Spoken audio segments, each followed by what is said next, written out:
जय माता दी। मैं आचार्य आशीष सेमवाल आपका स्वागत करता हूं एस्ट्रो काल गणना में। तुला राशि वालों का मार्च का महीना कैसा रहेगा, कैरियर की दृष्टि से उन्नति, दाम्पत्य जीवन, रोजगार, व्यवसाय, धन धान्य की दृष्टि से, स्वास्थ्य की दृष्टि से, विद्यार्थियों के लिए पठन पाठन के लिए, संतान पक्ष के लिए, भूमि भवन प्रॉपर्टी संबंध में जो तुला राशि वाले विदेश में रहते हैं या विदेश जाना चाहते हैं उनके लिए कैसा रहेगा ये मार्च का महीना। प्रिय दर्शकों, जो राशिफल मैं बताने जा रहा हूँ ये चंद्र राशि के आधार पर, यानी कि आपकी जन्म पत्रिका जन्म कुंडली की जो राशि बनती है उस राशि के आधार पर। अगर आपको अपनी चंद्र राशि पता नहीं, इस राशिफल को आप अपने प्रचलित नाम राशिफल पर घटित कर सकते हैं। समझने के लिए यहाँ पर मैंने गोचर कुंडली का निर्माण किया है, जहाँ पर 7 अंक लिखा हुआ आपकी राशि तुला राशि है और आपकी राशि में ही मास प्रारंभ में चंद्रमा विराजमान है। ये तो आपकी राशि से 12वें भवन में विराजमान, जहाँ पर 6 अंक लिखा हुआ है। और राहु ग्रह आपकी राशि से 6ठे भवन जहाँ पर 12 अंक लिखा वहाँ पर हैं। देवगुरु बृहस्पति जहाँ पर 7म भवन में 1 अंक लिखा वहाँ पर विराजमान है। और 5म भवन में जहाँ पर 11 अंक लिखा वहाँ पर सूर्य, बुध और शनि विराजमान है। आपके शुक्र भवन में जहाँ पर 10 अंक लिखा हुआ है वहाँ पर आपको मंगल और शुक्र विराजमान दिखेंगे। ये है मास प्रारंभ की कुंडली, गोचर कुंडली। और मार्च के महीने में 4 ग्रहों का परिवर्तन होगा। 7 मार्च को बुध और शुक्र परिवर्तन होंगे। बुध ग्रह जहां आपके पंचम में बैठे हुए हैं वो 7 मार्च को निकल करके आपके 6ठे भवन मीन राशि में चले जाएंगे, अपनी नीच राशि में चले जाएंगे, मीन राशि में राहु के साथ। और शुक्र ग्रह जो आपके सुख भवन में है, जो आपको सुख की वृद्धि कर रहे थे 7 मार्च तक, वो निकल करके आपके पंचम में ज्ञान के भवन में चले जाएंगे। और सूर्य का परिवर्तन होगा 14 मार्च को। सूर्य ग्रह आपके पंचम से निकल करके 6ठे भवन में राहु के साथ चले जाएंगे मीन राशि में। और 15 मार्च को मंगल ग्रह का भी परिवर्तन हो जाएगा, आपके सुख भवन से मंगल निकल के आपके ज्ञान भवन में चले जाएंगे। तो ये ग्रहों का परिवर्तन होगा। तो क्या बड़ी बातें होंगी मार्च के महीने में तुला राशि वालों के जीवन में। देखिए तुला राशि वालों, वैसे तो सभी के लिए ये दुर्योग बने हुए हैं, 4 दुर्योग इस महीने बने हुए हैं। तो इन दुर्योगों से आपके जीवन में भी परेशानियां आएंगी। जैसे कि आपको दिख रहा होगा सूर्य और शनि एक साथ जब भी बैठते हैं तो ये भी परेशानी के लिए का योग बनता है। सूर्य शनि आपके पंचम में विराजमान हैं, ज्ञान के भवन में, संतान के भवन में बैठे हुए हैं। तो विद्यार्थियों के लिए कहीं ना कहीं मुसीबतें तो होंगी, संतान को लेकर भी परेशानियां होंगी। लेकिन जो ये पंचम भवन है ये काल पुरुष का सूर्य का ही भवन है। और सूर्य ग्रह आपके ही राशि से लाभ भवन में, जहां पर एकादश भवन है, जहां पर 5 अंक लिखा हो, उसके स्वामी है। और सूर्य की दृष्टि अपने ही राशि पर लाभ भवन पर पड़ती है। तो लाभ के अवसर सूर्य आपको देंगे, परेशानियों से निकालेंगे। आप जितना मेहनत करेंगे, तुला राशि वालों विद्यार्थी हैं तो आप ज़्यादा मेहनत करने से, ध्यान केंद्रित करने से तो आपके लिए लाभ मिलेगा। पढ़ाई लिखाई में जो आप मेहनत करेंगे उसमें लाभ मिलेगा। तो कहीं ना कहीं सूर्य और शनि के योग से व्यक्ति चिड़चिड़ा होता है, मानसिक तनाव रहता है और जीवन में समस्याएं रहती हैं और ईगो प्रॉब्लम रहता है। साथ में व्यक्ति के जीवन में अजय सर दर्द की होने की शिकायत हो जाती है, आंखों में जलन रहती है, हड्डियों में प्रॉब्लम रहती है। ये योग बनने के योग बनते हैं। साथ में बुध के यहाँ पर रहने, 7 मार्च तक बुध ग्रह यहीं पर रहेंगे। बुध के रहने से ज्ञान की वृद्धि के योग तो बनेंगे, क्योंकि बुध ग्रह आपके व्यय भवन के मालिक भी हैं और साथ में ये आपके आपके कर्म भवन के मालिक भी, भाग्य भवन के मालिक भी बनते हैं। भाग्य भवन के मालिक जाकर के ज्ञान भवन में बैठे हैं तो ये आपके लिए बहुत बढ़िया है।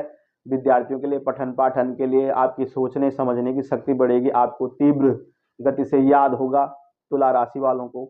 और आप मेहनत करेंगे तो कहीं ना कहीं आपको फायदा भी होगा। बुध ग्रह 7 मार्च तक आपको कहीं ना कहीं फायदा देंगे।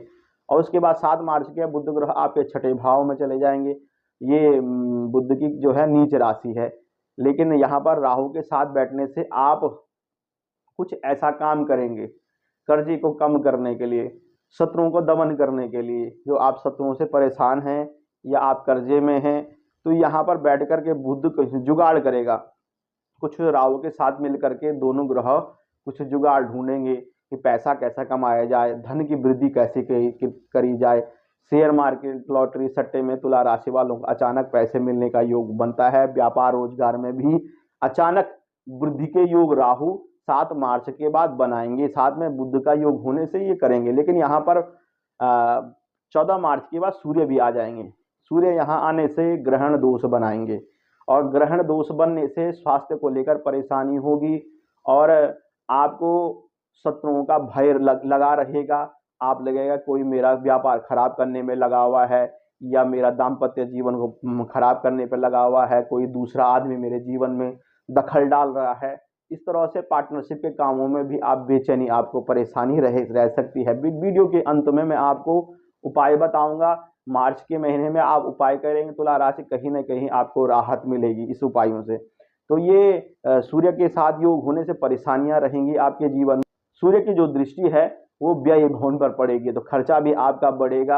आप अपने शौकों पर पैसा खर्च करेंगे, दिखावे में पैसा खर्च कर सकते हैं, लेकिन आपने वाद विवाद से जितना हो सके बचना है। जितना वाद विवाद से दूर रहेंगे, जितना आप वाणी का सही प्रयोग करेंगे, अपने सीनियर से, सरकारी क्षेत्रों में तो सीनियर जूनियर से वाद विवाद न करें, अपने से बड़ों से वाद विवाद न करें, बचना है। अगर आप वाद विवाद में फंसते हैं तो कोर्ट कचहरी के योग भी बनने के योग बनते हैं। लेकिन राहु बुध आपको कहीं ना कहीं बचाएंगे, लेकिन अचानक कहीं फंसा भी सकते हैं, बड़ी मुसीबत में फंसा भी सकते हैं। ये योग आपको अचानक ही कुछ करेगा।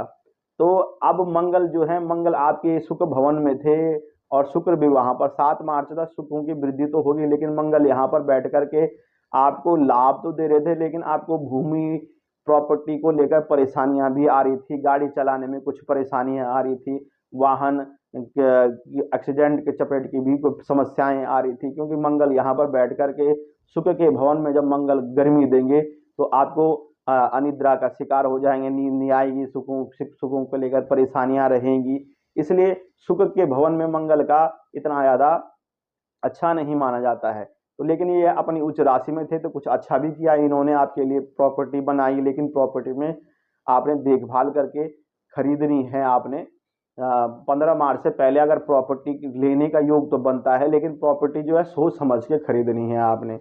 शुक्र का पंचम में जाना और शुक्र और मंगल का योग एक साथ सुख में भी रहना, तो ये व्यक्ति को कामुक बनाता है, दूसरे पे विपरीत लिंग के प्रति आदमी को आकर्षण। ऐसा नहीं होना, व्यभिचार नहीं करना है, किसी के प्रति चरित्र का हनन नहीं करना है, अपने चरित्र को बचा के रखें। क्योंकि तुला राशि वाले वैसे भी शौकीन बहुत होते हैं, भोग विलासिता का शौक रखते हैं, उनकी इच्छाएं पूर्ति नहीं होती हैं। इसलिए यहाँ पर शुक्र और मंगल का जो योग है वो आपके लिए पंचम में भी खराब है, प्रेम अफेयर लव लाइफ का योग बनाता है, आकर्षण आपका बढ़ सकता है। अगर आप दाम्पत्य जीवन को खराब नहीं करना चाहते हैं, दाम्पत्य जीवन में परेशानी नहीं लाना चाहते, तो आपको बचना चाहिए प्रेम अफेयर लव लाइफ के लिए। तो ये योग बहुत अच्छा बना हुआ है। अब देवगुरु बृहस्पति जो अकेले ही आपके सप्तम भवन में बैठे हुए हैं, तो यहाँ पर देवगुरु बृहस्पति व्यापार को लेकर के, दाम्पत्य जीवन में जो परेशानियां होंगी उनको कहीं ना कहीं संभालेंगे। कठिनाई जो होंगी जीवन में, जो आपकी ऐसा समय आएगा मार्च का महीने जब आप थोड़ा परेशान रहेंगे, वहां से निकाल करके ले आएंगे आपको, क्योंकि आप ज्ञान क्या बल आपके अंदर हो, क्योंकि विद्या बलम सर्व बलम प्रदान है, सभी बलों में जो है ज्ञान का बल सबसे बड़ा बल है। और आपके अंदर ज्ञान वृद्धि के योग भी बनते हैं, सोचने समझने की शक्ति देवगुरु बृहस्पति बढ़ाएंगे, लाभ के अवसर आपको मिलेंगे, साथ में आपका नवीन काम करने के योग बनेंगे, कुछ नया करने का योग देवगुरु बृहस्पति बनाते हैं। तो आपके लिए कुछ बातें अच्छी भी हैं, स्वास्थ्य को लेकर परेशानियां भी आपको हो सकती हैं। विदेश में भी आप जाना चाहते हैं, विदेश में जा सकते हैं, विदेश का योग है, लेकिन विदेश में भी आपने वाद विवाद से बचना है। परमानेंट में जो विदेश में रहते हैं आपके कुछ काम बनेंगे, कुछ परेशानियां मार्च के महीने में आपको लिए भी रहेंगी। उपाय मैंने सबको बता दिया है। मंगलवार के दिन आप हनुमान जी के दर्शन करें, शनिवार के दिन में हनुमान जी के दर्शन करें, गणेश जी के 12 नामों का उच्चारण करें, प्रणम्य शिरसा देवम गौरीपुत्रम विनायकम भक्तावास स्मृत्यम आयुष कामार सिद्ध। ये स्तोत्र है, इस स्तोत्र का आप पाठ करें, नित्य पाठ करें। और साथ में जो विद्यार्थी हैं वो सरस्वती के 12 नामों का उच्चारण करें, प्रथमम भारती नामा द्वितीय सरस्वती। इन मंत्रों का आप जितना ज़्यादा पाठ करेंगे आपके लिए बढ़िया रहेगा। सूर्य भगवान को नित्य अर्घ्य दें, आदित्य हृदय स्तोत्र का पाठ करें और शुक्र को प्रभावित करने के लिए, जैसे तुला राशि वाले हैं उनका शुक्र को स्ट्रांग बनाने के लिए, धन धान्य को बढ़ाने के लिए आपको देवी की उपासना नित्य करनी चाहिए, कुंजिका स्तोत्र का पाठ करना चाहिए। मुसीबतों से माँ भगवती आपको बचाएगी।